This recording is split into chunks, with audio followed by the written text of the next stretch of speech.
Good morning, everybody. Welcome to the game plan. My name is Gareth Soloway, Chief Market Strategist here at VerifiedInvesting.com. So, of course, this week has been intense and it continues to be intense. The stock market is dropping sharply this morning. Again, the jobs data numbers coming out weaker than expected. Yields are plummeting. Normally, people would say, hey, doesn't that help the market go up? Yes, the market wants low rates as long as the economy stays strong. If the rates are going lower because the economy is starting to slow, that is an issue because that affects corporate profits and consumer spending.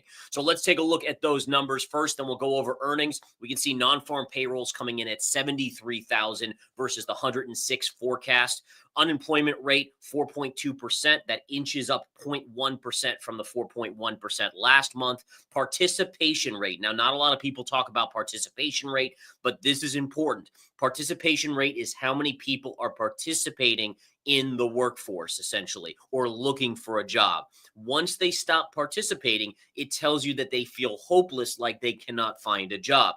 So this number, again, it inched down. That's actually a sign of weakness. It means more people are dropping out of the labor force. All right, U6, not a lot of people talk about U6. It's the underemployment number. All right, now U6, let me explain this. Essentially what the U6 is it's people that are employed, but they wish they could be full-time employed, but they're only part-time. So it's people that, again, they can only find part-time, so they're taking it because that's what they got to do, and therefore they're not calculated in the unemployment rate because they're employed technically, but again, it's underemployed. They want more. They want a full-time job. They can't get a full-time job. And look at that number, folks, 7.9% underemployment versus 7.7. So that's a nice jump in that number. And that, again, is not a good economic indicator. All right. So we have poor jobs data numbers. We also had a Fed earlier this week that was still concerned about inflation. The PCE confirmed that with hotter inflation than expected.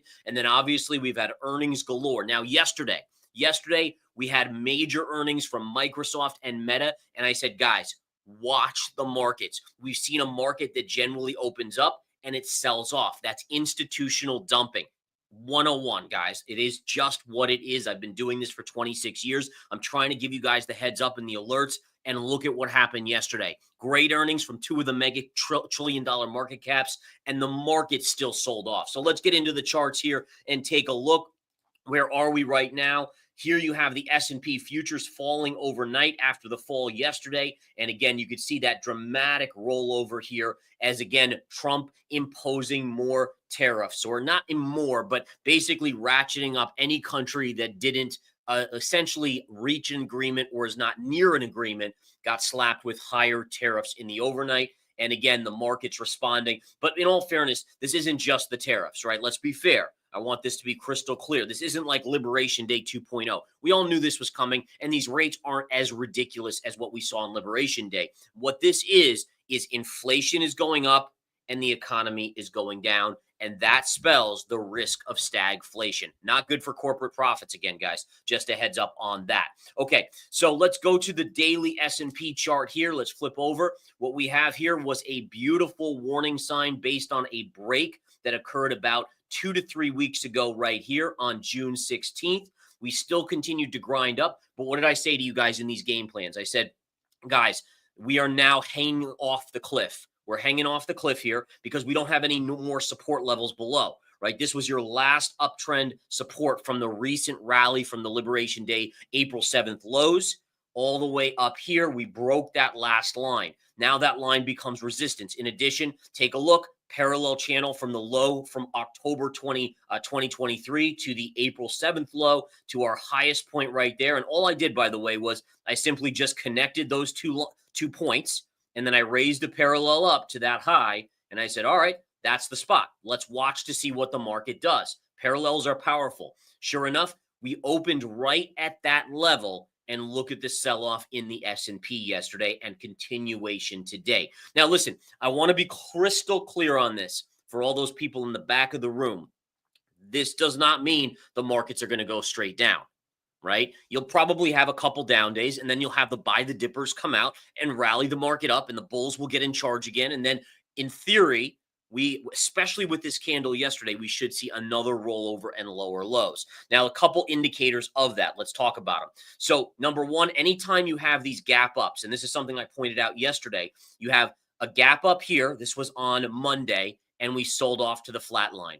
Gap up on Tuesday, and we went negative. Gap up on Wednesday, and we went negative. Huge gap up on Thursday, and we went negative. Again, when institutions decide to dump, they're just selling into retail buyers there. And that's a clear indicator, right? They're basically waiting for the markets to open because that's when the most volume is in the market, meaning it's the most liquidity for them to unload into that group. And again, we know retail has been FOMOing into this market, believing it will never stop going up. Obviously, again, the charts were telling us a different story. So let's see where things go here. Another indicator that there's major trouble here is the NASDAQ 100. The QQQ. The reason why this is a big deal from yesterday is that we got what's called a reversal engulfing candle. You opened higher than the previous day highs and even the previous day before that, and you closed, if you zoom in, look, we closed below the lows of the previous day. That is, again, in technical analysis, one of the holy grails of reversal signals. It's even more powerful than a topping tail. So again, reversal engulfing candle yesterday on the NASDAQ 100. That is a big deal in technical analysis. And again, essentially when something's a big deal, it just carries a higher probability. It doesn't mean it's infallible, right? It can always fail. There's nothing 100%. But it means essentially if a topping tail has a 75% chance of working out, I would give an engulfing reversal candle probably an 80 to 85% probability of playing out to the downside, meaning a potential short-term market top. Long-term, we'll obviously have to wait and see. We have no idea. I don't have an idea on that. It's very hard to project out 6 months, 12 months out. Again, time will tell, obviously. Okay. So that's where we are there. Take a look at the dollar. The dollar is getting trounced here today. Remember, we had just talked yesterday about how we were getting up into a little bit overbought. I still thought I could go a little bit higher, but as of now, needless to say, the jobs data is taking precedent, and that is dropping the U.S. dollar here. And again, why would the dollar be falling on this jobs data? Why is that the culprit? Because again, a weaker U.S. economy means there's more chance of Federal Reserve dropping rates, more chance of printing money, more money supply, a weaker dollar. All right. And same thing with the 10-year yield. Look at this. Our wedge pattern may be breaking to the downside. I did say yesterday that that was my general inclination to expect a breakdown. Again, why are yields falling? Because all of a sudden, folks, we do have a higher chance of rate cuts right back on the table. And I think that's so amazing to think about here, how just a couple days ago, there was no rate cut expected. And then just like that, we're back to basically rate cuts. In fact, now back to 2 rate cuts. In fact, let's go to the homepage on Verified Investing and take a look at that here, guys. Let me share this screen with you guys of our homepage where we have all this data. So if you go to our homepage and you scroll down, and by the way, this has really been scary to me, the insider selling, because usually during earnings season, there's what's called a quiet period. Sorry to get off track from this. We'll get to the Fed watch tool in a second, but this is just really important stuff. But usually during earnings season, this almost goes to zero selling because, again, companies that report earnings, they have to stop. The insiders can't sell like weeks before and like a little bit after, like a couple days after earnings. And so usually during earnings season, this flatlines. And what we haven't seen that, which means that companies that are not in that window, again, it's based off their earnings reporting date, they are selling. The insiders are dumping like crazy, guys. Holy cow, the insider selling. This is super, super rare. In fact, I wouldn't be surprised if we look back at this insider selling and say, wow, that was the indicator. Because again, if you go back like to last quarter, during earnings season, it was like little small red candles just across. Like there was still a little bit, but this is massive. This is massive insider selling going on, especially for during earnings season. All right. In any case, back to the Fed watch tool, all this amazing data on our homepage here. That's all free, by the way. You can come and use it at any time. But here we are, Fed watch tool. Remember, I just went over this. I don't know if it was, I think it was it yesterday I went over this? Or maybe the day before, but either way, we were not expecting a rate cut. This is now flipped to yes, there is, with a very high percentage chance now of a rate cut in September. Now, again, a lot of us would be saying, wow, doesn't this mean that markets would go up, right? The Fed cutting rates. No. Like I said before, this is really a nuanced, important point. The market wants the Fed to cut while the economy is still strong. If the economy starts to dump out, then the Fed looks like they're playing catch up, and that's what the market's worrying about. Is the Fed already late to the punch? Now, in that, it's amazing to go one. We did a whole 180 here because based on where we were on Wednesday after the Fed decision, the markets were like, oh, crap, we're not going to see these cuts. There's going to be only one cut the whole entire year. And now it's all the way to the others because of the jobs data today. Now, listen, this could all change next week. The point is, let's just trade the charts, right? That's where it comes in versus trying to figure out what the markets expect, what the markets want, all this nonsense. All right, let's get into some other things. Let's get into some more charts here. Let's take a look at the chart of Amazon. Amazon dropping on earnings sharply here. You can see again, the key here was their cloud side of the business, which has been their growth driver. That's really, aside from if you take out Amazon Cloud, basically they're a retailer like Walmart, just online, right? More online. Obviously, they're probably better than Walmart. But the point is that the cloud business was really what was the catalyst to giving them a higher PE ratio. Well, that came in much weaker than expected. The stock is dropping. I do have a zone that I'm watching as a potential support level today. Let me give it to you guys right here.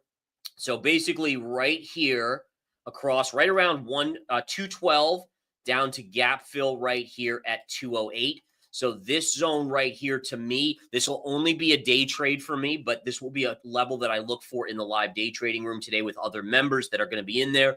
And this, again, should be major technical support. It's actually pretty close, about $5 away from the upper end of that line. Now, on a swing trade basis, where would I look at this? Where does it become attractive?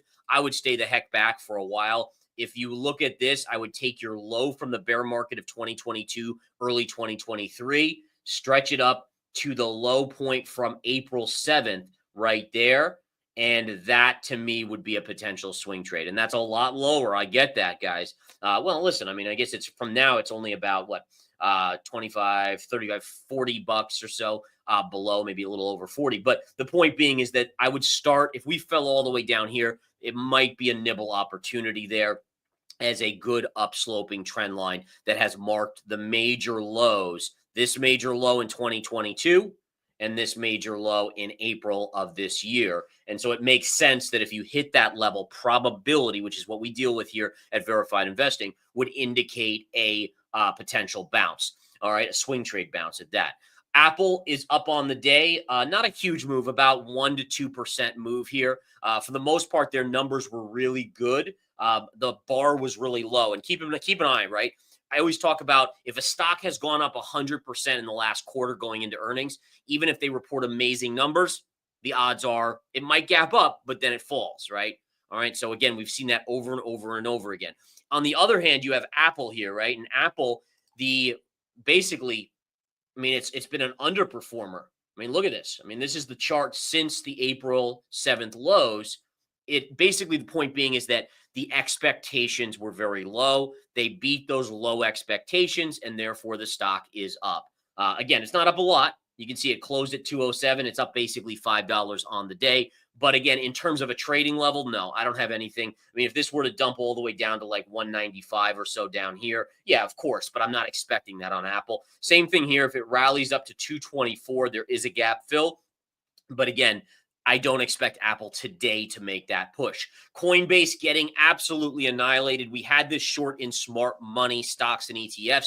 We took a profit yesterday after hours, a monster gain there. So again, congratulations on this. The chart was ridiculous beyond belief. And again, guys, great job on that. Now, if we look at this, it's trading around 335, 336. There is a little bit of a pivot right here, but because it's already hit, I am not going to play it. Right. So again, when you hit a level multiple times pre-market, and if we look at this, right, it went down here. It's basically been hovering at that level most of the pre-market early hours here. And that's right at this same level. So that means that level's been hammered on. And like the door theory that I tell you guys about, the more you bang into a door, the more likely eventually it breaks to the downside. So where is the next level then? That's the next question. And for me, there's a gap fill and little shelf right here at 308. If it gets down there today, that should be a really, really good technical level. Now, just talking about reversals, guys, Microsoft yesterday, I gave you guys this in this game plan as a trading opportunity. In fact, I said to you guys that going into the open with the live day trading room, I was going to short this. And wow, what a short it was. Look at it, opened right at the high end of the parallel, and it fell from 556 all the way down to 533, $20 fall. Now, it still ended green on the day, but again, today it is lower, and I would expect this to come back into, though, the gap fill. Maybe not today, but in the coming weeks or so, it should fade into there. On the other hand, Meta did have a pullback.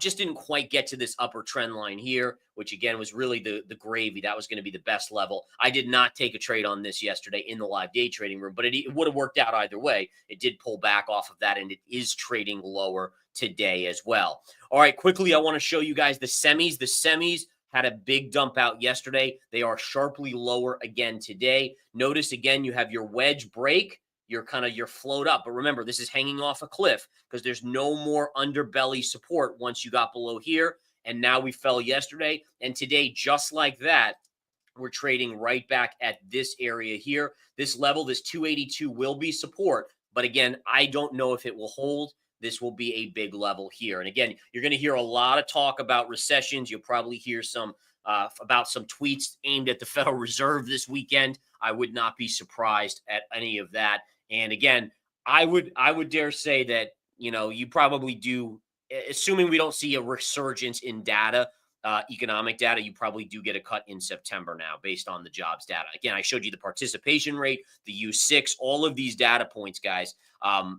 They really were not good. Now, listen, I mean, you could say 73,000 versus 106,000. It wasn't horrible, but it's all the other ones combined. Like, unemployment upticking. Okay, it's 4.2% is still very, very low, but the participation rate keeps going lower. That's not good. U6 again, U6 should almost be the one we go by because again, think about it. If you were, and this could be relevant to some of you guys out there, if you're looking for a job and all you can find is part-time work, you're barely getting by in this world. I mean, if at all. And so that's really basically unemployed, to be fair, versus having a full-time job. So I think, 7.9%, I mean, you don't really start to worry too much until it gets north of 10% on that number. But if it gets north of 10, that's a big deal on the factors, on the economic data. All right.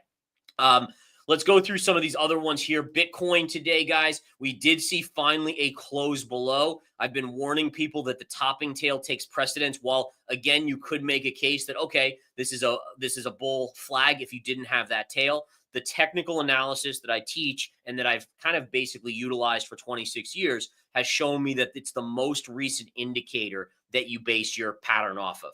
And so topping tail, inside bar consolidation, that's consolidation off of a topping tail, which again, pattern-wise is a drop. There's your flagpole and sideways consolidation. While most people, and this is why you guys watching this are so privy to this stuff, most people say, oh, look, it's a bull flag, and they go long. Ooh. And listen, for all we know, this will start to rip higher. Anything is possible. But the point being is the bias and probability is still favoring the downside. One thing I'm going to keep an eye on just in the short term, there's a pivot low here to here. And look at the low today on Bitcoin. And just amazing how that works. This exact low from from July 15th to the July 25th low, we just kissed it at the low, and Bitcoin did bounce here. Now, one of the things, you guys, if you're a long-term fan of Bitcoin like me, you want to follow and see, okay, we have weaker jobs numbers. Does this then help Bitcoin? Or does the stock market falling affect Bitcoin? And again, I'm not here to tell you that I know the answer to that. These are things that even I watch for in the charts. All right, let's look at gold here, guys. Gold is getting a big pop today. Makes sense. Jobs data, dollar is pulling back, the weak economic data, all of that. But the problem is you're going to run into resistance right here. So again, you still have upside to about 3,400, but that at that point will be resistance on gold. All right. Silver. Let's look at silver today. Silver is up a little bit. Remember, silver has an industrial component to it, so it usually doesn't get as big of a pop as gold does on fear, right? especially when economic worries are in motion. Either way, guys, I'm going to sit back here and just wait patiently. If silver comes back to 34.65, I probably will buy it at that point. Oil, I did short oil the other day here. And again, so far in the money slightly on it, but let's watch and see. There was a lot of chatter about the president putting pressure on India to stop buying Russian oil, and could Russia retaliate? So I think that's keeping oil up right now. But again, if you see the economy here in the U.S. start to weaken substantially in the coming months, oil's going down regardless of that, in my opinion, because again, the consumption factor is bigger than the worries. We saw this with Israel and Iran as well. I mean, yeah, it caused a massive pop in the near term, and then oil just collapsed back to the downside. All right. So again, I would favor the economic factors over. Yesterday, I didn't touch on it, but copper again, what a drop on copper. The only reason this dropped like this, so a couple things. So, basically the president was going to tariff all copper, and then the tariffs were really pared back to individual goods. And so the idea is that a lot of companies can just import copper if they need to, or export it without the worry of tariffs, because as long as they're not buying the goods that are already made, then that's fine. And so that's really the collapse. It was much less of an issue than the market had feared. But that is the biggest drop ever on copper of 20% in one day. Followed it up. I do have a buy level on copper coming up around 4.20. So again, see the long-term trend line here. That to me looks like a potential long play, and I'll probably do that with my commodity members in the service. Natural gas here lastly, guys. Let's go over that one. You guys know we had that level. Let's find out if it hit. Look at this, guys. Isn't that cool? Now, listen, I didn't play this because it was a 50-50, but I just love showing how the levels work. Right? I mean, there you went right to that line, pierced it yesterday morning, and then by the end of the day, natural gas had bounced. Now, again, I eventually think it breaks down, but it's just cool to see how trend lines work. I mean, it's amazing stuff to see the power of a trend line. All right, guys. So listen, I got to get to my trading room because there's a lot to go over today. There's going to be a lot of trading action. Excited for it. But as always, I love coming on these game plans and giving you guys the inside details, the levels, the factors, the analysis. Basically, what I've learned in my 26 years, institutional level stuff that I can pass along to you guys. And your support always means the most to me and to us all here at Verified Investing. And don't forget, guys, the game plan will no longer be on my channel on YouTube starting on the 15th of August. And same thing with Trading the Close. You'll have to go to Verified Investing's YouTube. So it'll still be on YouTube, but we're going to shift it over to that. And then I'll have other stuff on my YouTube as well. And remember, you can watch all the shows right on the homepage of Verified Investing as well. They always play live on there. So if you ever want, you just come to the website and you view the show there. All right. Have a great one, guys. Thank you so much. Follow us, subscribe. You guys name it. We're here for you. Have a good one. Take care.